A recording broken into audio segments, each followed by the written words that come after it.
Um assunto que é muito falado, porém pouco resolvido aqui dentro do Brasil, é o quão a arbitragem do futebol ela é ruim. Mas por que isso acontece? Por que todo ano a gente tem aqueles lances polêmicos onde um time é prejudicado, o outro é beneficiado?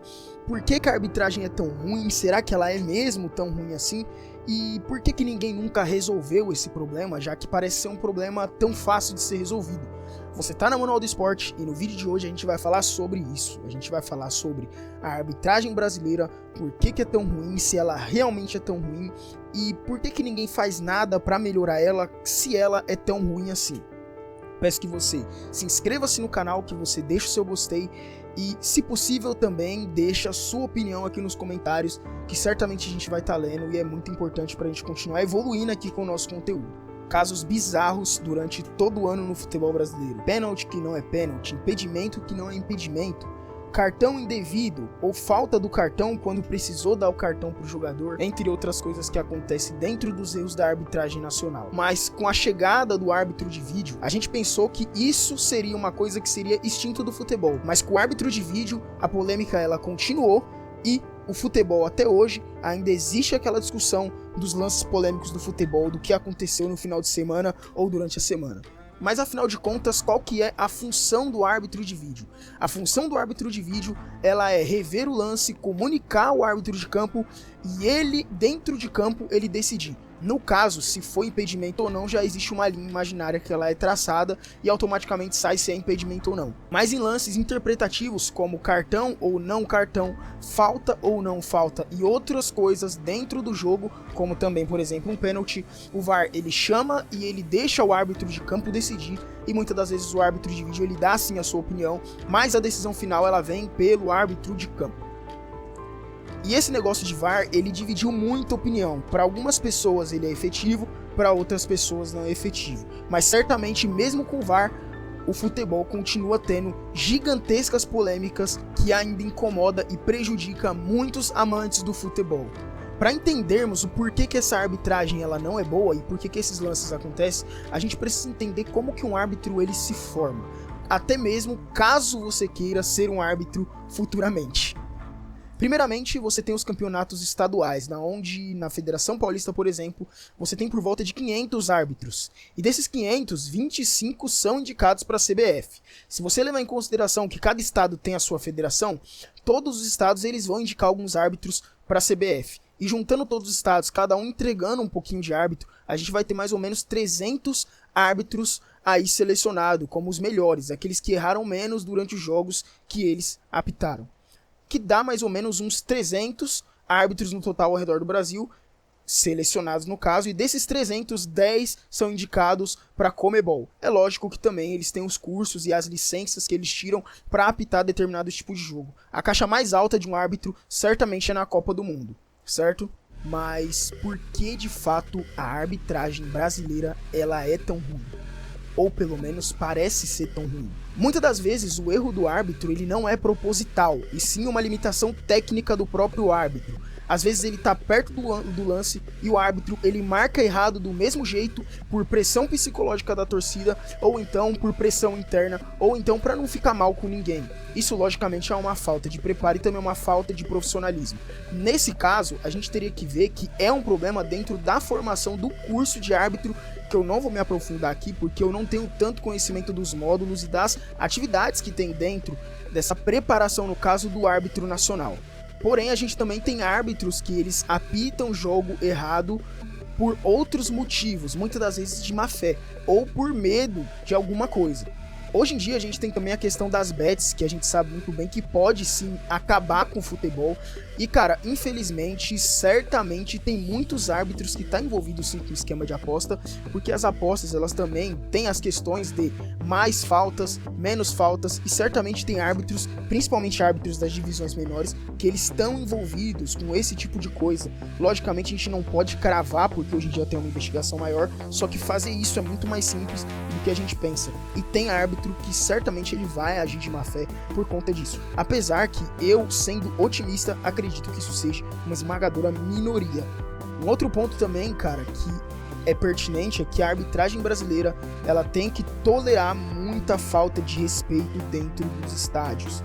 Ou seja, se o árbitro ele for levar a regra do futebol ao pé da letra, ele muitas das vezes vai dar cartão para o time inteiro, porque infelizmente o futebol brasileiro ele ainda precisa evoluir bastante nessa parte disciplinar e de comunicação dentro de campo. Muitas das vezes acontece um lance e parece até mesmo que o jogador vai agredir o juiz, cara, e isso é muito bizarro. Mas agora a gente chega naquela parte mais complicada do vídeo, que é o principal motivo do porquê a arbitragem ela erra em jogos importantes e continua dessa forma, e infelizmente isso não vai mudar. Eu já adianto para você nesse vídeo que dificilmente nos próximos anos você vai ver uma mudança significativa dentro da arbitragem nacional. E o principal motivo disso é o seguinte: ninguém está nem aí para isso. Sim, pode parecer loucura isso que eu vou falar, mas ninguém está nem aí para isso. Sabe quem mais é prejudicado pela arbitragem? São os times pequenos quando eles jogam contra times grandes. E esses times pequenos, de segunda, terceira, quarta divisão, ou que às vezes até mesmo nem tem divisão no Campeonato Brasileiro e só disputa o Campeonato Estadual, esses times sim, eles são contra tudo e contra todos. Diferentemente de times aí da Série A que fica colocando toda a vida falando agora é contra tudo e contra todos. Não, não funciona bem assim. E até o final do vídeo você vai entender até isso aqui na Manual do Esporte. Mas contra tudo e contra todos são os times pequenos quando eles jogam contra times grandes. E aqui, se você é um amante do futebol, você lembra muito bem do jogo de 2010 do Santo André e Santos, na onde a arbitragem ela errou feio, interferindo diretamente no resultado do jogo do Santo André. O Santo André naquele ano poderia ser campeão paulista contra o Santos de Neymar, porém não ganhou porque o árbitro ele anulou um gol extremamente bonito do time do Santo André. E você vê alguém falando sobre isso hoje em dia? Você viu ter na repercussão que tem geralmente quando é um time grande que é prejudicado pela arbitragem? Certamente não. O povo, na verdade, as torcidas em si, e seja sincero, até mesmo você, se importa quando a arbitragem erra contra o seu time.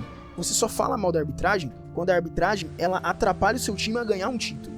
Porque quando o seu time rival ele é prejudicado pela arbitragem, as pessoas elas se calam, as pessoas elas simplesmente não falam nada. Enquanto o protesto ele não é coletivo, ele é uma coisa que ele é parcial. Por exemplo, se eu torço pro Flamengo, o árbitro ele me beneficiou, eu fico quieto, eu não vou falar nada.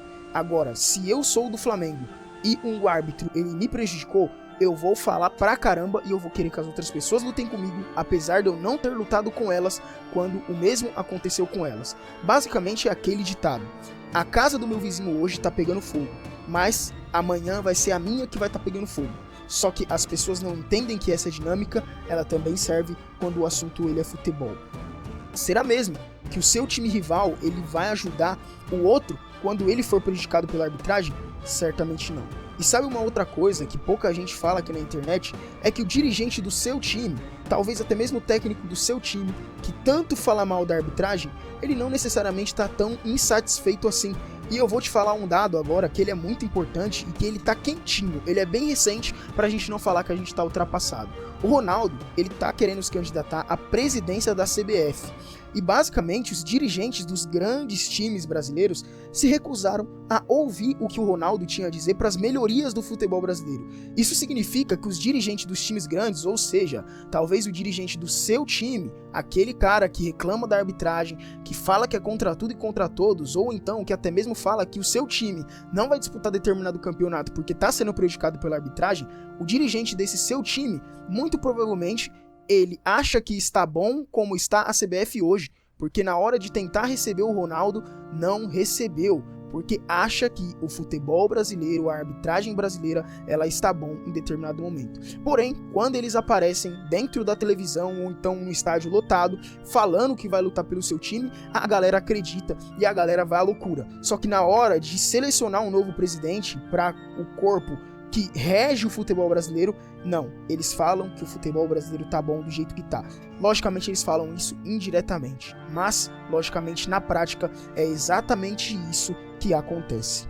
Ou seja, o principal motivo da arbitragem ela ser ruim desse jeito e continuar ruim e às vezes prejudicando o seu time é que a galera não tá nem aí pra isso, até porque o dirigente do seu time, ele tá conveniado com a CBF e ele tá apoiando o presidente que tá lá nesse exato momento, ou então o chefe de arbitragem, que ele que distribui os jogos da maneira que ele acha interessante. Porém, vai ter uma parte desse vídeo aqui, no caso, agora que eu vou ser advogado do capeta. Os árbitros brasileiros, eles também não têm estrutura nenhuma para apitar, principalmente nas terceiras divisões. E logicamente, certamente, uma hora ele chega na primeira com aquele pensamento. Tem muitos árbitros que eles nem mesmo conseguem ter dedicação exclusiva para apitar jogos de futebol. Muitos deles terminam o jogo ali, os 90 minutos, e vão trabalhar de outra coisa. Alguns trabalham de motoboy, outros trabalham em fábricas e por aí vai. Então, se não tem uma dedicação exclusiva, certamente vai ficar muito difícil a arbitragem ela ter uma qualidade elevada. Bom, esse foi o vídeo de hoje, eu espero que você tenha gostado e eu espero que você também tenha entendido o que eu quis dizer sobre a arbitragem, mas e você? O que você acha? Você acha que a arbitragem brasileira é boa? Você acha que o que foi falado nesse vídeo é verdade? Deixa aqui nos comentários. Valeu, até o próximo vídeo.